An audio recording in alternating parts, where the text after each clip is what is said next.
The intake scanner hummed its usual monotonous song as I processed the 700th applicant of the morning. My third eye twitched with fatigue. Security clearance for the Galactic Trade Consortium wasn't glamorous work, but someone had to catalog every species' biological capabilities before letting them wander through the station's commercial sectors. "Next!" I called out, my vocal sacs deflating with practiced boredom. A Kurathi shuffled forward, its 6 legs clicking against the polymer floor. The scanner chirped happily. Category 4, Strength, Mild Toxin Production, Standard Cognitive Range. Approved. Green light. Move along. Next. A Phexian trader approached, tentacles writhing nervously. The machine whirred. Category 2, Strength, Bioluminescent Communication, Heightened Sensory Perception. Approved. Green light. Next victim of bureaucracy, please. I'd been doing this job for 12 cycles now, and I could practically predict the scanner's results before it finished its analysis. Every species in the known galaxy fell somewhere on the predictable spectrum.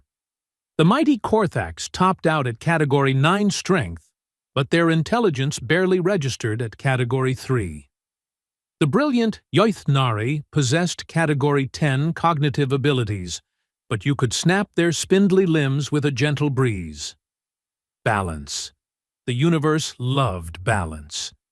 That's why the human caught my attention. She walked in with an odd, bouncing gait that seemed both aggressive and casual simultaneously. Her species designation appeared on my terminal before she reached the scanner. Human. Origin Planet Earth. Recently inducted into the consortium's periphery membership. I'd heard rumors about these creatures. Apparently, they'd figured out faster than light travel entirely by accident while trying to make a better beverage dispenser. Or was it a weapon? The reports weren't clear. With humans, those categories seemed oddly interchangeable. "Welcome to Processing Station Gamma 7, I droned, gesturing with 2 of my forearms toward the scanning platform. "Please step onto the designated area and remain still while the biological assessment completes." The human, whose identification badge read Kira Osman, flashed her teeth at me. I'd studied enough species to know this wasn't a threat display, despite how unsettling it looked. Humans called it smiling. Apparently, it meant friendliness. Sure. Nothing says friendly like baring your bone protrusions. "Thanks," she said, her tone bright and cheerful as she hopped onto the platform. "First time getting scanned by one of these bad boys. Does it tickle?" "I heard it tickles." "It does not tickle," I replied flatly. "The scanner merely reads your biological parameters and classifies your threat level for station security purposes. Standard procedure." "Oh, good, good. I'm super non-threatening. Total pushover, really. Ask anyone." I initiated the scan without responding. The machine hummed, its sensors washing over the human in waves of invisible energy. I watched my terminal screen with half-interest, already anticipating the results. Humans were Category 5 at best from what I'd read. Decent strength, reasonable intelligence, no special adaptations worth noting. Typical mid-tier species trying to make their mark among the established powers. The scanner's hum changed pitch. Not unusual. Sometimes it needed a moment to calibrate for species it hadn't encountered frequently. I tapped my foreclaw against the desk, waiting for the familiar green classification light. The hum grew louder. My second heart skipped a beat. That wasn't normal. In 12 cycles of operation, I'd never heard the scanner strain like this. It sounded almost confused, if a machine could sound confused. The pitch climbed higher, oscillating between frequencies that made my hearing membranes ache. Kira shifted on the platform, her smile faltering. Is it supposed to sound like it's screaming?" "Remain still," I commanded, though my own appendages had started trembling. Something was wrong. Very wrong. I pulled up the diagnostic subroutines, trying to understand what was happening. The scanner's readings flickered across my screen in rapid succession, too fast to comprehend. Numbers and categories blurred together, climbing higher and higher through classifications I'd only seen in theoretical models. Category 5, strength. No, wait. Category 6, 7, 8. The numbers kept rising. The cognitive assessment spiked similarly. Physical resilience ratings bounced erratically between seemingly impossible values. The scanner was having what could only be described as a mechanical panic attack. Should I maybe step off? Kira asked, her voice tight with concern. Because this really doesn't seem right. Before I could respond, the scanner's hum crescendoed into a shriek. Every display screen in my booth flashed red simultaneously. Not the calm amber of a Category 9 classification. Not even the stern orange of a Category 10. Pure, blazing crimson that I'd only seen once during training simulations for theoretical cosmic-level threats. Then, the screens went black. All of them. The scanner fell silent. For 3 eternal heartbeats, my booth existed in total darkness and quiet. When the emergency backup systems kicked in, bathing everything in sickly blue light, I saw the main display had rebooted. A single line of text pulsed on the screen in that same furious red. Classification impossible. Paradox detected. Do not classify. Recommend immediate escalation to Consortium Security Council. I stared at the screen, then at the human, then back at the screen. My primary brain struggled to process what I was seeing, while my secondary brain screamed suggestions about fleeing the station immediately. Kira hopped off the platform, brushing her clothing with casual movements that seemed grotesque given the circumstances. So, that's a pass, right? I can go through? You, my vocal sacs, couldn't form coherent sounds. I tried again. What are you? Her smile returned, though it didn't reach her eyes now. Those eyes. I noticed for the first time how they sat forward on her skull like a predator's. How they tracked my every movement with unnerving precision. What do you mean? I'm human. Says so right on my ID badge. See? Kira Osman, Earth, human. Pretty straightforward stuff. The scanner can't classify you. The words tumbled out of my speaking orifice in a jumbled rush. It can't classify you. Do you understand what that means? The Consortium Biological Scanner can analyze and categorize every known form of life in the galaxy. It's processed over 47 billion species variants. It's never, not once, failed to produce a classification. Not ever. Not in 300 years of operation. And you just broke it. Well, I didn't mean to. She shrugged, her shoulder joints moving in that disturbingly flexible way humans had. Honestly, I was just trying to get to the shopping district. My ship needs new coolant filters, and I heard Level 8 has this great noodle place. Now I'm worried I caused some kind of intergalactic incident over Lo Mein. A klaxon began wailing somewhere in the distance. My terminal sparked to life again, this time showing incoming priority communications from 3 separate security departments. A Korthax guard I recognized, Broll, the usually asleep, appeared on my screen looking more alert than I'd ever seen him. "Processing Tech Vix," he bellowed. "What in the name of the eternal void just happened? Every alarm from the Security Council chambers to the janitorial closets just activated.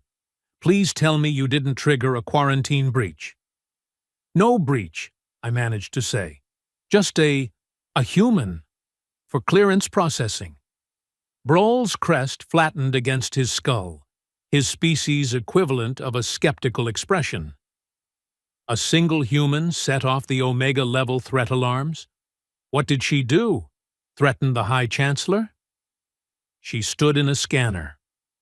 The pause that followed could have lasted anywhere from 2 seconds to 2 years. I'd lost all sense of time's passage. When Brohl spoke again, his voice had dropped to a whisper. Stood in a scanner. Right. Of course. Because normal species standing in scanners regularly cause station-wide security alerts.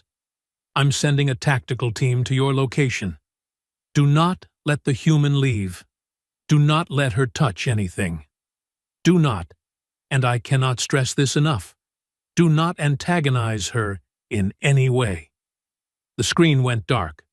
I looked at Kira, who'd somehow produced a small rectangular device from her pocket, and was poking at it with her thumbs, completely unconcerned about the chaos erupting around her.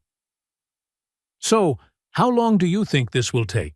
She asked without looking up. I've got a lunch meeting at station hour 15. You need to stay here, I said, trying to inject authority into my voice and failing miserably. Security is coming. Security? Really? Now she looked up, and something flickered across her features. Annoyance, maybe. Or amusement. With humans, who could tell? Look, I get it. Your machine had a hiccup. It happens. Technology breaks down. Have you tried turning it off and on again? This isn't a hiccup! My voice cracked into frequencies I didn't know I could produce. The scanner detected a paradox in your biological structure. Do you understand? A paradox. An impossibility. Your existence shouldn't work according to every law of physics and biology the consortium has documented. Kira tilted her head, studying me with those forward-facing predator eyes. Huh, yeah, we get that a lot, actually. Before I could unpack that deeply disturbing statement, the doors to my processing booth exploded inward. Not opened, not slid aside, literally exploded in a shower of polymer fragments and security foam. 6 Korthax guards thundered in, weapons drawn, followed by 2 Ythnari technicians carrying enough scanning equipment to outfit a research vessel. A Phyxian in Security Council robes slithered in last, its tentacles quivering with what I recognized as barely controlled panic. "Secure the human!" the lead Korthax commanded. "Non-lethal protocols only!" The guards surrounded Kira with practiced efficiency, their weapons trained on her from 6 different angles. She raised her hands slowly, the small device still clutched in one. Okay, this seems like an overreaction. I literally just walked in here to get a shopping permit. One of the Ythnari technicians approached my terminal with jerky, nervous movements. Its multi-jointed fingers danced across the controls, pulling up the scan data. Its large eyes, adapted for seeing in 17 different spectrums, widened to nearly twice their normal size. "By the ancients," it breathed, "the readings are real. Look at this strength classification curve. It peaks at category 8.9, then drops to category 3, then spikes to category 11.2, all in the same organism, simultaneously." "That's biologically impossible," the second technician said, crowding in to view the data. "A species can't maintain multiple contradictory physical states at once. The cellular structure would tear itself apart." And yet, the first technician gestured toward Kira with a trembling appendage. "She stands there, apparently quite intact." The Phyxian security counselor slithered closer to Kira, its chemosensory organs pulsing in complex patterns. When it spoke, its voice carried the harmonic overlay of someone accessing the consortium's deep database in real time. "Human. Designation. Bipedal mammalian. Origin world. Earth. 3rd planet from a yellow dwarf star. Recently achieved faster-than-light capability through and I quote, mostly just messing around with stuff until something worked. This cannot be accurate. It's pretty accurate, actually, Kira said, though I'd phrase it more like iterative experimental processes leading to unexpected breakthrough. Sounds more official. One of the guards growled, "She's dangerous. We need to contain her until we understand what she is." Kira's expression shifted, and for the first time since walking into my booth, she looked genuinely annoyed. "Okay, no. I'm not an it or a what. I'm a person. A regular person from Earth who came here to buy coolant filters and maybe some noodles. I filled out all your forms. I submitted my credentials. I waited in your absurdly long line. And now you're pointing guns at me because your scanner couldn't handle running a basic biological profile? That's not my problem. That's a you problem. The scanner reads biological impossibilities in your structure, the counselor said, its tone taking on the patient quality of someone explaining basic concepts to a juvenile. You register as both incredibly resilient and remarkably fragile. Your cognitive capacity fluctuates between genius-level intellect and what appears to be deliberate ignorance. Your physical strength varies by several categories depending on, according to these readings, your emotional state and perceived threat level. You are, by all measurable standards, a walking contradiction. Kira lowered her hands slightly. Yeah, we're human. That's kind of our whole thing. Your whole thing? I found my voice again, though it came out several octaves higher than normal. Your species-defining characteristic is biological paradox? Among other things, sure. She shrugged again, and I noticed all 6 guards flinch at the movement. Look, I'm not a scientist. I fix starship engines. But from what I understand, humans evolved in a really weird environment. Our planet tried to kill us constantly. Ice ages, predators, diseases, other humans. We're not the strongest species. We're not the smartest. We're not the fastest or the most poisonous or the best at anything specific. But we're kind of okay at everything, and we're really, really stubborn. So we survived. Is that weird? Maybe. But it worked. One of the Ythnari technicians made a sound like a deflating balloon. That's not how evolution works. Survival of the fittest demands specialization. Every successful species in the galaxy has adapted to excel in specific environmental niches. Generalization is an evolutionary dead end. Tell that to the 43 other species humans have apparently confused the hell out of since joining the consortium. Kira's smile had returned, but it carried an edge now. Look, are you going to arrest me for the crime of being weird, or can I go get my shopping done? Because I'm losing my patience, and according to your scanner, that might make me more dangerous. Or less dangerous. Honestly, your readout seems confused about which. The counselor's tentacles knotted in a pattern I recognized as deep uncertainty. It pulled out a communication device and spoke rapidly in a language I didn't understand. The conversation went on for several minutes, while we all stood in uncomfortable silence. Kira went back to poking at her device. The guards maintained their positions but looked increasingly unsure about what they were actually guarding against. I tried to become one with my chair. Finally, the counselor ended its call and turned to face us all. The Security Council has reached a decision. The human will be granted temporary clearance under Category X provisional status. Category X? One of the guards said. I've never heard of Category X. Because it was just created, the counselor replied, approximately 40 seconds ago. It applies to species whose biological parameters cannot be reliably classified, but who have not yet demonstrated overtly hostile intentions. The human will be permitted to access public areas of the station under constant surveillance.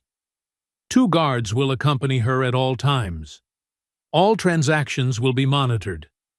And she must report to the Xenobiology Research Department for comprehensive testing before departing the station. Absolutely not. Kira's voice cut through the booth like a blade. I'm not a lab experiment. I came here to shop. I'll accept the surveillance, fine, whatever. But nobody's sticking probes in me or taking samples without my explicit consent. And that consent is not happening. The guards raised their weapons again. Kira didn't move, but something about her posture changed, became more focused. My scanner, which had been quietly rebooting in the background, suddenly squealed and shut down completely. The temperature in the booth seemed to drop several degrees. We are not asking, the counselor said, though its tentacles had begun quivering again. The consortium has authority to examine potential threats. And I have the authority to defend myself against unlawful detention and non-consensual medical procedures. Kira's voice remained calm, but her eyes had gone flat and cold. I've read your consortium bylaws. All 47,000 pages. New member species retain sovereignty over their biological persons. You can't force me into your labs. You can surveil me, sure. You can escort me around, but you cannot, and I want to be very clear about this, you cannot compel me to submit to testing against my will. The booth fell silent, except for the distant wailing of alarms. The counselor's chemosensory organs pulsed in increasingly frantic patterns. Finally it spoke, its voice strained. How did you read 47,000 pages of consortium law? On the shuttle ride over. Took about 6 hours. Would have been faster, but some of it was really boring and I kept getting distracted. She paused. Also, your translation software has some weird quirks. Did you know Section 4217 accidentally refers to all Ythnari as noodle friends instead of silicon-based life forms? Might want to fix that. The Ythnari technicians turned to stare at each other in what I could only interpret as horror. One of them pulled out a data pad and began scrolling, frantically. She's right, it whispered. When did this happen? Translation error from about 80 cycles ago, Kira said. Someone confused the character string for silicon with the one for wheat flour. Easy mistake. Embarrassing, but easy. The counselor's tentacles had gone completely still, which in Fexian body language indicated either deep meditation or total system failure. I was betting on the latter. You read and comprehended 47,000 pages of complex legal documentation in 6 hours, it said slowly. Identified translation errors that our own quality control missed, and you claim to be a starship mechanic. Engines are complicated. You've got to know a lot about a lot of different things to keep them running. Kira lowered her hands completely now. Look, I get it. I'm weird. Humans are weird. We confuse your sensors and probably violate several laws of nature you thought were absolute. But here's the thing. We're not going anywhere. Earth just joined the consortium. There are going to be more of us showing up. Lots more. And we're all going to be just as confusing and contradictory and annoying as me. So you can either accept that the universe is stranger than your scanners can measure, or you can spend the next century having a collective nervous breakdown every time a human wants to buy noodles. Your choice. The counselor made a sound I'd never heard a Fexian produce before, something between a sigh and a gurgle. Fine. You may proceed with your shopping, under surveillance, and if you would be willing, strictly voluntarily, to perhaps answer some questions for our xenobiology team at a later date. For appropriate compensation, we would be grateful. See? Was that so hard? Kira's smile returned to its earlier friendliness, though I'd never be able to see it as harmless again. I'd be happy to chat with your scientists, for pay, and snacks. I was promised there were good noodles on level 8. Two of the guards, looking like they'd rather be anywhere else in the galaxy, took positions on either side of her. She nodded to them pleasantly, and began walking toward the door, or what remained of it. At the threshold, she paused and turned back to look directly at me. "Hey, sorry about breaking your scanner. That really wasn't personal." Then she was gone, vanishing into the crowds of the station's main thoroughfare with her reluctant escort. The remaining guards filed out, muttering to each other in low tones. The Ythnari technicians gathered up their equipment, still arguing about translation errors and impossible biological readings. The counselor slithered away without another word, its tentacles dragging on the floor. I sat alone in my destroyed processing booth, staring at the dark screen where the words still burned in my vision, even though they'd long since faded. "Do not classify." My communicator chirped. Broll's face appeared, looking even more tired than before. "Vix, take the rest of the day off. Actually, take the rest of the week off. I'm putting you in for hazard pay. Nobody should have to deal with whatever that was." "What was it?" I asked. "Really? What did I just meet?" Broll was quiet for a long moment. When he spoke, his voice carried none of its usual casual humor. "The future, I think.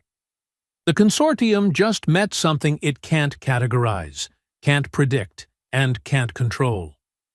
And according to that human, there are billions more where she came from." He paused.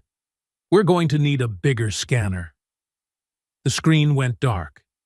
I sat in the ruins of my booth, surrounded by the shattered remains of the station's sense of order, and laughed. It wasn't a happy laugh.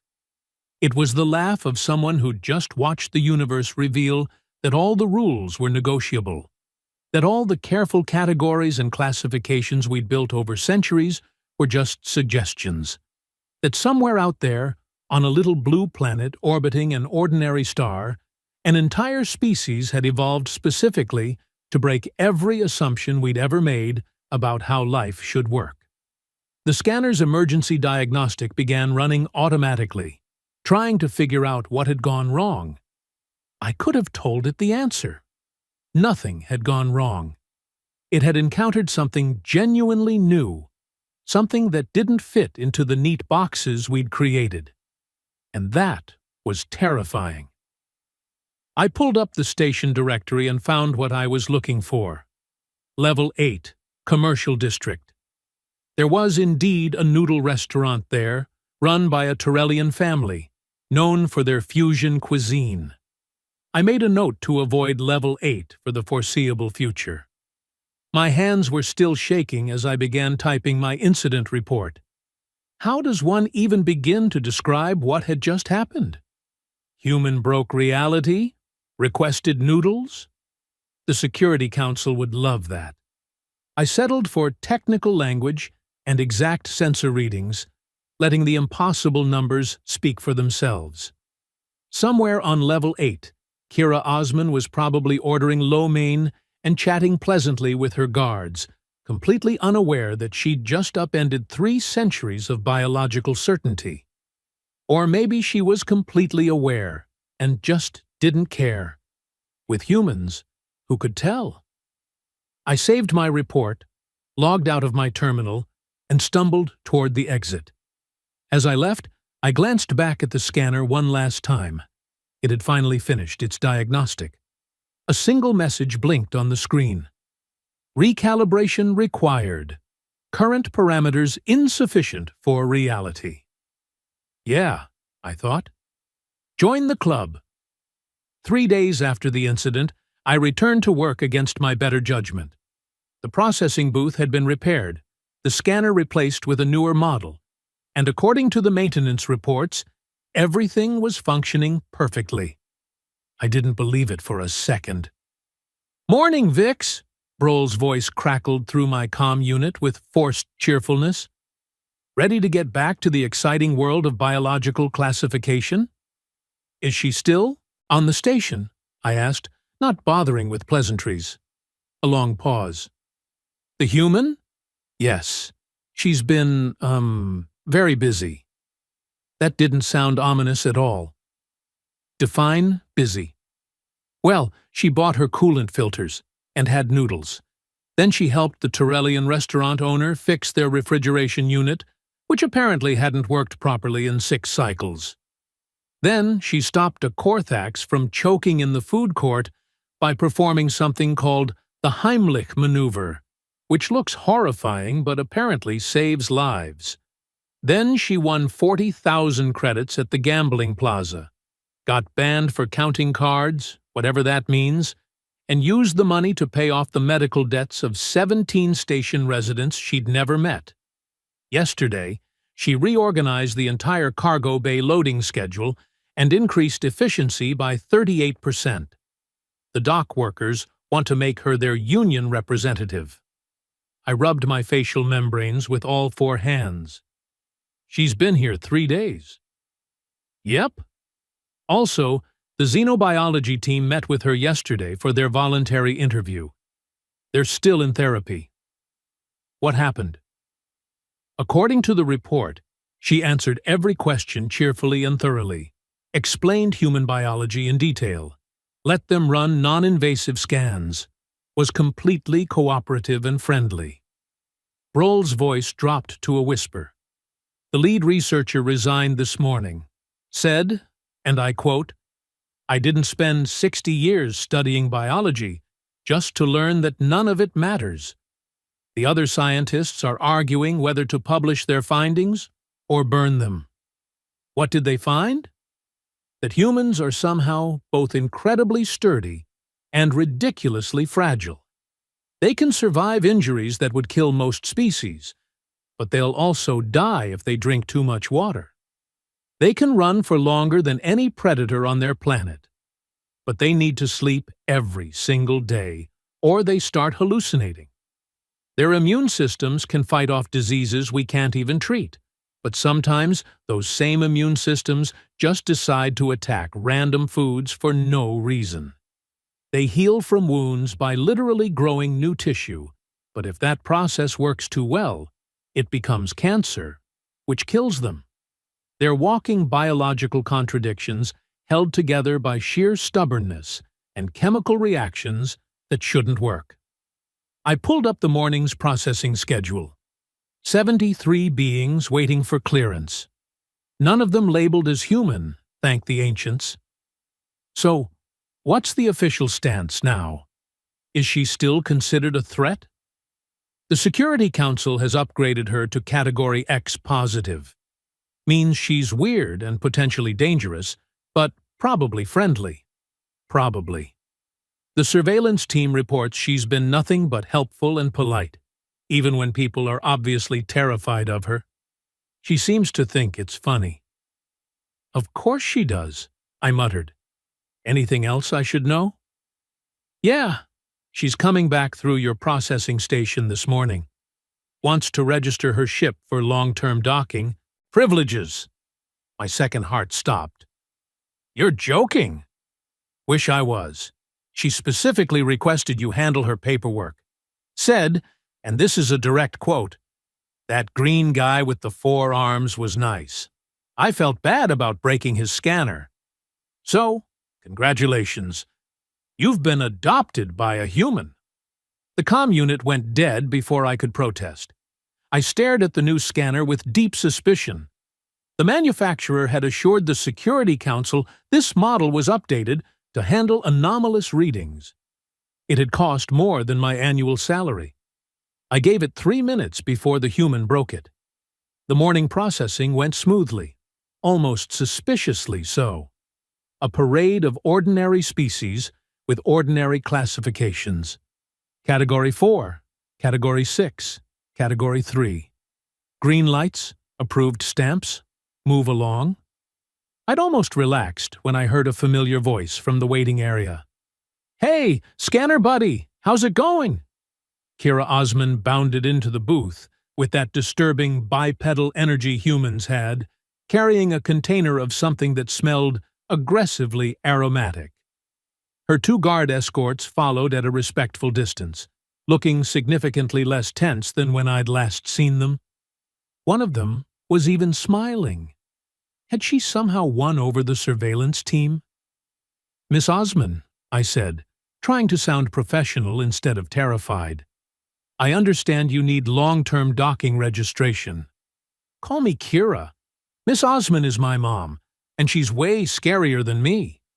She set the container on my desk. "Brought you breakfast. The Torellian place makes these amazing dumplings. Trust me, they're life-changing. Well, not literally. Probably. Actually, I don't know your species' dietary restrictions. Can you eat these? Should I have asked first? I should have asked first." I cautiously opened the container. The smell intensified, making my sensory organs water. Yes, my species can consume most carbon-based proteins. You didn't have to." "Sure I did. I felt terrible about the scanner thing. Plus, you were nice to me even when everyone else was freaking out. That matters." She hopped onto the scanning platform without being asked. "So, should we get this over with? I promise I'll try not to break this one. Can't guarantee it, but I'll try." I initiated the scan with a feeling of impending doom. The new scanner hummed to life, its sensors sweeping over Kira in methodical patterns. I watched the readouts, waiting for the inevitable catastrophe. The numbers fluctuated wildly, just like before. Strength ratings bounced between categories. Cognitive assessments spiked and dipped. Physical resilience readings made no sense whatsoever. But this time, instead of having a mechanical panic attack, the scanner simply noted each paradox, filed it under Human, see Special Parameters, and continued working. After 2 minutes, it chimed pleasantly. A yellow light appeared on my screen, not green, not red, just yellow. The classification read, Category X positive, Human Variant Standard, cleared for station access with standard monitoring protocols. I stared at the screen, then at Kira, then back at the screen. It worked. "Told you I'd try not to break it." She grinned. "See, I'm getting better at this whole existing in a way that doesn't shatter reality thing. The scanner didn't classify you. It just accepted that you're unclassifiable and moved on. Sometimes that's the wisest choice." She stepped off the platform.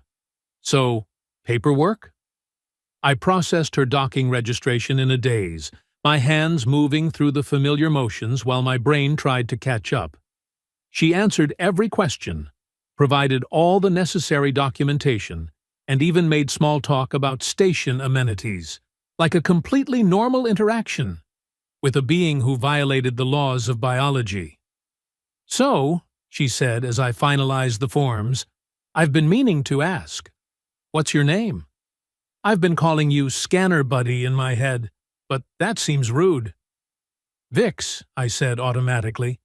"Processing Technician Vix, Clearance Division Gamma." "Nice to officially meet you, Vix. Thanks for not running away screaming when I broke your equipment." She paused. "Well, the first time. The second time you were pretty chill about it." I was internally screaming, I admitted. "I'm just good at hiding it." She laughed, that bark-like sound humans made when amused. "Fair enough. Hey, random question. You've processed thousands of species, right? In your professional opinion, are humans really that weird? Or is everyone overreacting?" I considered lying, decided against it. "You're the only species I've ever encountered that the scanners literally cannot comprehend. Most beings fit into predictable categories because biology has rules, physics has rules, chemistry has rules. Humans seem to have read those rules and decided they were, what's the phrase your people use? Guidelines.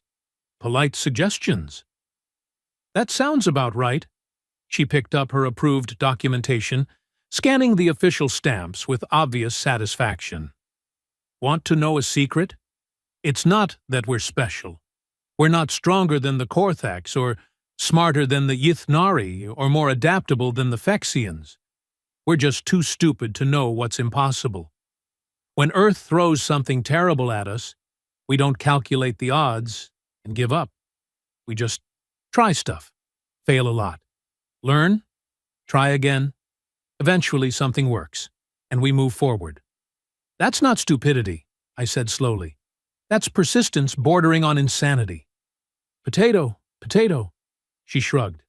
Point is, we're not here to break your scanners or upset your scientific models or whatever. We just want to be part of the galaxy, trade stuff, learn things, eat interesting foods, make friends. Is that really so threatening? One of her guards, the Korthax who'd been smiling earlier, spoke up. 3 days ago, I thought humans were dangerous anomalies. Now I think you're just enthusiastic weirdos. Kira helped my daughter with her physics homework yesterday. Explained quantum mechanics using a ball and a cup. My kid actually understood it. Do you know how rare that is? The other guard, a Phexian, rippled in agreement. She fixed my translator unit when it started glitching. Said she's never seen our technology before, but figured it out by poking around. Took her 11 minutes. Took our technicians 3 weeks last time it broke. Kira looked embarrassed. I just like solving problems. It's fun. Better than being bored. A commotion outside the booth caught our attention. Raised voices, the sound of something clattering to the floor, a yelp of pain. Before I could react, Kira was moving, her body shifting from relaxed to focused, in an instant that made my skin prickle with instinctive alarm. She was out of the booth and across the corridor in seconds, her guards scrambling to follow. I abandoned my post and trailed after them, professional protocol forgotten in favor of morbid curiosity. A Korathi merchant lay on the floor, 3 of its 6 legs bent at wrong angles. Its cargo container had split open, scattering electronic components across the walkway. A Korthax in security uniform stood nearby, looking frustrated and helpless. Can't move him, the security officer was saying. Korathi anatomy is too complex. Medical team is 15 minutes out. If we lift him wrong, we could sever his circulatory trunk. Kira dropped to her knees beside the injured merchant, her hands hovering over him without touching. Hey there, I'm Kira. Human. Can you understand me? The Korathi's translator crackled. Pain, legs. Cannot move. I know, buddy. Hang in there. She looked up at the security officer. You got a medical scanner? Basic one, yeah, but I don't know how to read Korathi physiology. Let me see it. Kira took the device, her eyes scanning the readout with frightening speed. Okay, 3 fractured legs, 1 cracked carapace plate, circulatory system intact but compressed. If I lift here, rotate there, and support this joint, I can move him without causing more damage. Probably. Probably. The security officer looked horrified. You're not a medic. Nope. But I've fixed enough broken machinery to understand structural mechanics, and bodies are just really complicated machines. She glanced at her guards. I need something rigid for a splint. That metal cargo rod will work. And someone get me 3 rolls of medical tape from that supply station. They didn't question her.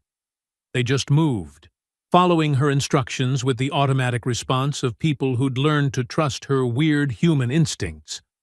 Within minutes, she'd assembled an improvised medical kit and positioned herself beside the Korathi. This is going to hurt, she told him gently. But it'll hurt less than waiting 15 minutes in this position. "Do you trust me?" The merchant made a clicking sound his translator rendered as, "Do I have a choice?" Fair point. Kira took a deep breath, and I watched something extraordinary happen. Her hands, which had been moving with casual human carelessness moments before, became precise, steady.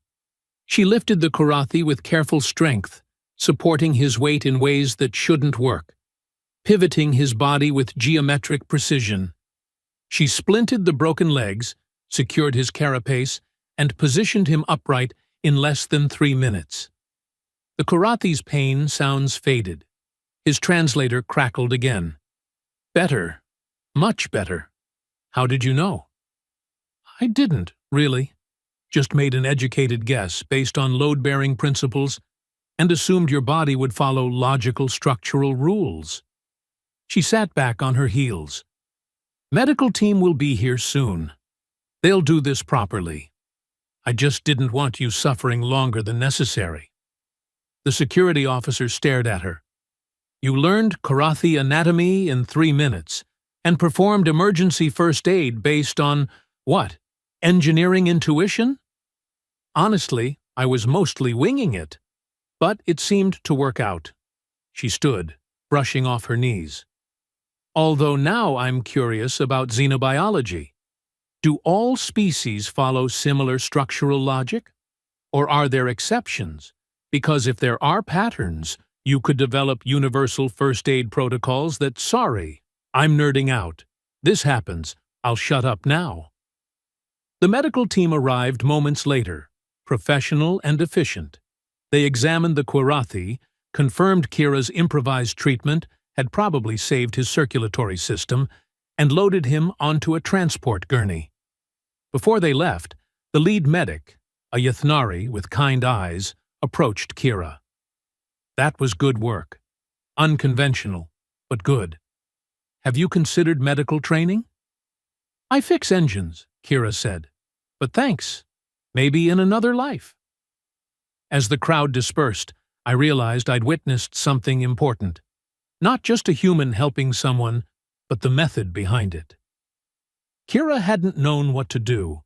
She'd figured it out in real time, applying knowledge from completely unrelated fields, taking risks that terrified everyone watching, and succeeding through a combination of intuition and sheer confidence. That was what made humans dangerous. Not strength or intelligence or special adaptations. It was their absolute certainty that problems could be solved, even when they had no idea how. They just started trying things until something worked. "Well," Kira said, turning back to face me and her guards, "that was exciting. Should we finish my paperwork?" Back in the booth, I completed her registration with hands that had finally stopped shaking. She chatted pleasantly about ship maintenance and station gossip, acting like she hadn't just performed emergency xenobiology surgery based on hunches and hope. "All right," I said, pushing the finalized documents across the desk. "You're officially registered for long-term docking. Bay 17, Level 4. Your ship is cleared for standard maintenance using station facilities." "Perfect." She collected the paperwork, then hesitated. "Hey, Vix, can I ask you something? Personal?" "I suppose." "Do I scare you? Be honest." I looked at her. Really looked at her. Saw the genuine concern in her forward-facing predator eyes. The slight tension in her shoulders that suggested she actually cared about my answer. The way her hands fidgeted with the papers. A nervous gesture that seemed so at odds with everything else about her. "Yes," I said. "You terrify me. Your entire species terrifies me. Because you represent everything the consortium thought it understood about life being wrong. You're proof that the universe is bigger and stranger and less predictable than we believed. And honestly, that's the most frightening thing I've ever encountered." She nodded slowly. "That's fair. For what it's worth, the galaxy terrifies us too.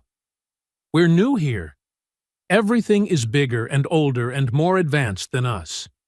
We're basically stumbling around trying not to break things or embarrass ourselves or accidentally start a war. We're just really good at pretending we're confident. You're joking. I'm really not. Do you know what our first contact protocol was? Wave and hope for the best. That was it. That was our entire plan. When the consortium ships arrived in Earth orbit, our leaders panicked for 6 hours before someone said, "Hey, let's just be friendly and see what happens." That's very on brand for us. I laughed. Couldn't help it. The sound startled both of us. So you're telling me humans conquered interstellar travel and joined a galactic civilization through, what? Aggressive friendliness and hope? Pretty much, yeah. She grinned. Also, we really wanted to know if aliens existed. Turns out you do. And you're awesome. Even if we do break your scanners. Especially when you break our scanners, I said, surprising myself. Because it means there's still mystery in the universe. Still things to learn. We'd gotten complacent. Comfortable. You reminded us that we don't know everything. That's kind of wonderful. Kira's smile softened into something genuine and warm. You know what, Vix? I think we're going to get along just fine. The humans and the consortium, I mean. It'll be weird and chaotic and probably involve a lot of broken equipment. But it'll be interesting. Interesting is one word for it, I said. Terrifying is another. Those aren't mutually exclusive. She stood, preparing to leave. Thanks for everything. And seriously, try the dumplings. They're amazing. After she left, I sat in my booth for a long moment, staring at the container of food. Eventually, curiosity won. I tried one of the dumplings. It was, as she'd promised, actually pretty amazing. My communicator chirped. Brawl appeared on screen, eyebrows raised. So, how'd round 2 go? Surprisingly well. The new scanner handled her without exploding. Progress. See? We're adapting. In a few cycles, processing humans will be routine. She performed emergency medical treatment on a Krathi in the corridor using engineering, principles, and guesswork. Brawl was quiet. Then, of course she did. Why wouldn't she? That's just what humans do, apparently. Yeah, I pulled up my schedule for the next day. Brawl? How many humans are registered to arrive this month? Let me check. A pause. 43 vessels scheduled. Estimated 200 individual humans. Why? No reason. Just, we might want to order more scanners. And maybe some of those dumplings. For morale? I'll add it to the requisition list. Brawl leaned closer to his screen. Vix? Are we going to be okay? With humans joining the consortium? I thought about Kira Osman, about her cheerful chaos and impossible biology, about how she'd scared the hell out of me and then brought me breakfast, about her fixing things and helping people and violating the laws of physics with a smile on her face. Yeah, I said finally. We're going to be fine. Different, definitely. Confused, probably. But fine. The humans aren't here to conquer or threaten. They're just here to, I don't know, participate, make friends, fix stuff, eat noodles. They're weird and scary and wonderful, and they're going to turn the galaxy upside down without even meaning to. But I think that's exactly what we needed. Brawl smiled. When did you become an optimist? About 30 minutes ago. Don't tell anyone. I have a reputation to maintain. The screen went dark. I finished my shift, processing the endless stream of beings seeking clearance. Category 5, Category 3, Category 8. Green lights and approved stamps and the comfortable routine of classification. But now I knew the truth. The categories were just approximations. The rules were guidelines.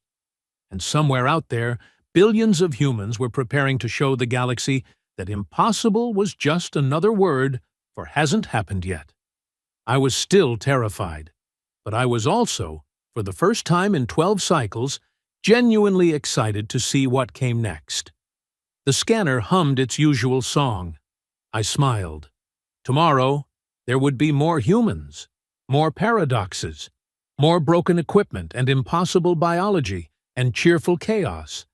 And somehow, despite everything, that seemed like exactly what the universe had ordered. Bring on the humans. We'd figure it out together.